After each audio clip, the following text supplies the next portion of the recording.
Well, welcome to Haven. If we can just start off by you telling me your name, just your first name. Tamara. And your age, maybe? I'm 50. Okay. And you're homeless? Yes. You want to tell us how you became homeless? What was your journey? Well, I lived for 10 years here in this town in one house, rented it through a real estate, and then got asked to leave, notice to vacate, for whatever reason. Tried finding houses, just so hard to find a place to rent. Even having 10 years up your sleeve, it didn't help. It still hasn't helped. And I couldn't find anywhere. Last moment, I had to move down the road to a lady's house. I stayed 3 weeks with her. For one reason or another, couldn't stay with her. Anger issues, animal issues, stuff like that, because of my dog as well. And then from there, I ended up basically nowhere, and that was when I ended up in the tent with young Jacob. So, you've been homeless for how long? Since moving out of the house in Alice Street, it was the 11th of July. Okay, so it's been a shock then. It's relatively recent, yes, this experience. Yeah. And finding rental accommodation, is it that you're making applications and just couldn't get Making applications everywhere, applying privately, applying through real estates, and just knockback after knockback. Are you finding that there's very few affordable rents? Or yes, that is one of the main things.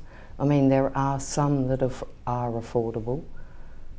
Sometimes you have to go into an accommodation with other people, share accommodation, which then causes problems as well, depending on if you can trust the people. So you're in a tent? Was in yeah. And where are you now? I'm now at the Crown, Okay. Crown Hotel. Right. I mean, I don't have my dog with me, No. which is one of the biggest problems. Yeah. And how have you felt how does this being homeless make you feel? Vulnerable. Very vulnerable.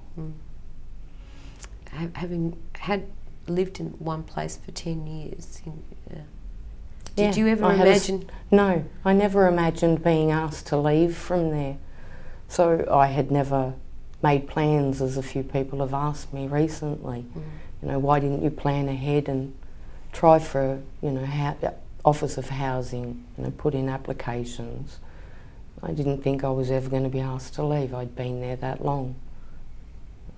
And even when you got the notice to vacate, did you expect it would be so difficult to find another house? No, not in. I was given 60 days, and I thought I should still be able to find something in that time. But it wasn't just myself. I also had my daughter, her boyfriend living there, and my youngest son. They also, and my daughter, they also had to leave. They had to find places to live. They are classically homeless too. One is living, my daughter and her boyfriend are living with a cousin. My youngest son is actually living with my daughter-in-law. So, and my daughter she's had to move back in with her father. So I still classify them as homeless because they're all old enough to have their own places.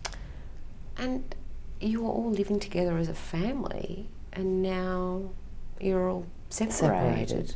Yep. As well. Yep. Wow, that's a lot to take in. Yep.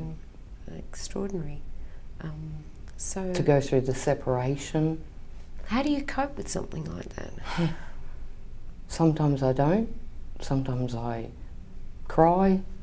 I have young Jacob, which is a brilliant young man when I'm feeling down. He helps to bring me back up, helps to try and put me on the positives, which is a hard thing for a young man who's only 22, to lift the spirits of somebody older. I always feel like I should be carrying the younger ones. But yeah. As a mother, did you ever imagine at 50 that you would be where you are today? On the streets, basically? No. No. I imagined myself to be happy in a house, having my grandchildren come round and visit me. Yeah. Mm. The future, I know you're at the Crown now, but where are you? Have you got something in mind? Do you have a plan? Well, you know, it'd be nice to find something around here, but the road doesn't stay here. The road leads elsewhere. So we'll go to where there's more opportunity for housing, more opportunity for work, all sorts of things. So whether it be towards Melbourne, something like that. How are you managing for other things? Food? No? Very difficult. Very difficult. Because the cost of rent there is astronomical. It's a fortnight's dole full up, you know, a fortnight there. Food, well, yeah, you can have food, but at the moment they've got nothing to cook with. Their fridge broke the other day. Their kettle broke the other day. There is a microwave and a toaster in there that are functionable. That's it. I can't imagine what it would be like. A huge shock to the system. Yeah. How can you describe how you're feeling? At the moment I'm starting to feel positive because I've learned a lot from being homeless. I've learned that people can make do with the bare minimums, and it makes you appreciate something when you finally do get it too. So that's my positive that I try to see out of it. It hasn't broken me. I won't let it break me as it breaks some. I mean, I cry myself to sleep at night times. Sometimes I don't sleep all night, you know. Missing the dog, you know, she's my protection, and I don't have her with me. That's one of my biggest things. Like losing the kids, being parted from them was a big thing, but my dog with me 24/7 wherever I am. Now she's not, because I can't get accommodation that's appropriate to even have a dog. So how many properties in the past 3 weeks have you applied for? I've got numerous things all written down in my bag. I keep record of it. Privately, we've rang about 2, 3, I think there was 3 or 4 of them that had been in the Bendigo and the Weekly. Rang about them and inquired, and they basically said no before we even got in the door, because I can't be dishonest about my dog. I say, do you allow pets? No, sorry. It's end of it. I can't go any further with it. Applications with real estates, we were just knocked back last week with one that we had applied for. 3, sorry. 2 through one real estate and 1 through another. Yeah. At the time that that you realised you weren't going to find some another accommodation, what kind of thoughts were going through your head at that time? Suicide. Wow.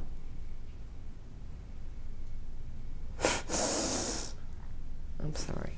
We can stop if you like. Would you like to stop? No. It's a fact. And well, I wasn't going to just take my life, I was going to take my dog's life too. Because I couldn't leave her with anybody else either. But did you find somewhere for her to stay? Yes. Oh. Yeah. And you're being able to see her? Yeah. Oh, well, that's yeah. good. That's good. And she's in good condition and being looked after, and yeah. So I've tried to put that into a positive as well, because while she's there, it gives me more leeway to move around and look for places. Yeah. I really never thought I'd sink as low as to feel like that, but yeah, I actually got that low. So yeah, I felt that way. Mm. I made note of it on my mobile phone as well.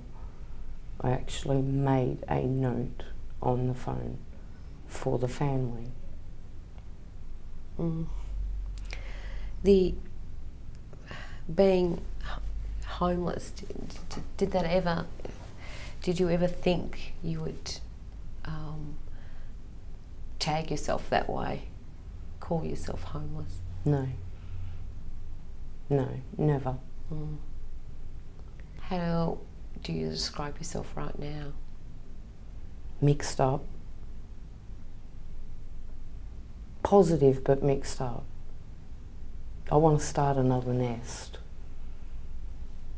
Being a home, obviously, yeah. Mm. I'm a nester. I've always been that way.